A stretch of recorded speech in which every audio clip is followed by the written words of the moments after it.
Alright, this is my new project for the winter. It's well,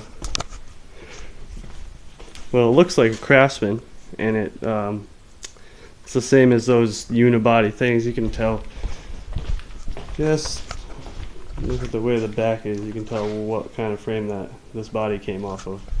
But if you look up in the front here, you can tell it's not the same body. It's a Murray C-channel chassis that I just kind of plopped this body onto because I liked it better. I had the stupid Murray body, not the cool one. Looks like a Pontiac or something. I thought this was a little cool looking. I like the older look. But let's take this off. Let's see what makes this guy cool. You see those two suspension links there? Yep, it's got I'm going for no or minimal suspension flex. I just want I just want some ride quality in the front end there. When I go over bumps with no suspension, it just rattles you around. But you can see. Let's see if I can get this in picture here. You see that freaking thing's on here. Nothing's finalized yet, but you can tell it's got some caster, which is what makes these things turn. I mean, I've had a few of them where I locked the rear end and used a factory axle, but I welded up with at least 15 degrees caster. You want a lot of caster to turn hard with these things and not plow grass, whatever, snow. Even in the snow it turns well, mud or whatever. It really is just caster, and it helps you go straight. It helps you like go fast down the road, especially on pavement. You don't really feel it on grass when you have the shopping cart front end, is what I call it. But you can see I only got two bronze bushings, but I'm gonna get some more for the tops.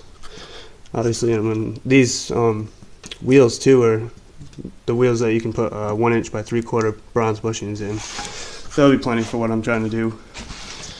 I already got a light in there. I don't know if you can see it. Just barely make it out in there. It's a double pulley clutch. That in there is a 6-speed spicer, but what I got over here, I got a Peerless 920 that I'm working on. Or 930. This is a Peerless 930. Yep. And that's about all I got going on right now.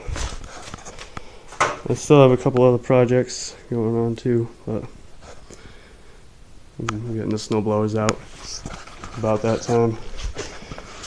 But I'll make an update soon on this thing when I get the motor on and the belt system fixed up. I'm gonna come up. The motor's gonna be kicked forward, and the head's gonna be in the front, the head's gonna be in the back, and the block will be here, give or take an inch or so. Probably see the back of the block right there. It'll be flat. It's a single flathead, and I'm gonna cut the frame right about there, maybe at an angle, and then come up over with it, and then I'll have a little coil spring right here, and then somehow I'll do a shock. I don't know. I have some shit that I've made in the past, but you can see this is one of my best shocks I made, but it's so big it doesn't really, no, not gonna work. But it works great. It's an adjustable shock from an exercise machine, and it works perfectly. It actually holds up quite a bit of weight. That's a car spring from like a lowering dual coil rate lowering kit, like a Volkswagen or whatever. But I'm using the Murray steering system, the entire Murray steering system, so it's got the dual tie rods, one for each thing, which I like. I know some people hate on them, but when you have heim joints here and there, and you have a good strong tie rod, and you can trust both tie rods, it's good to be able to adjust them individually. It's actually really, really nice to have. This is It's going to be a really nice setup when it's done. It's going to handle well.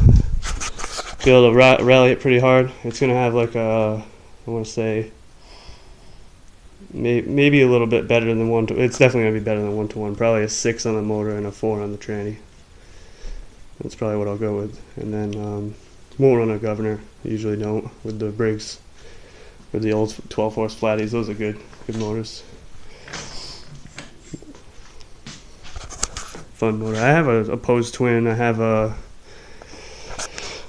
17 horse overhead valve also that I could use, and an 11 horse, a 25 cubic inch Briggs flathead that I could use too. But I like the 12. It's a good runner.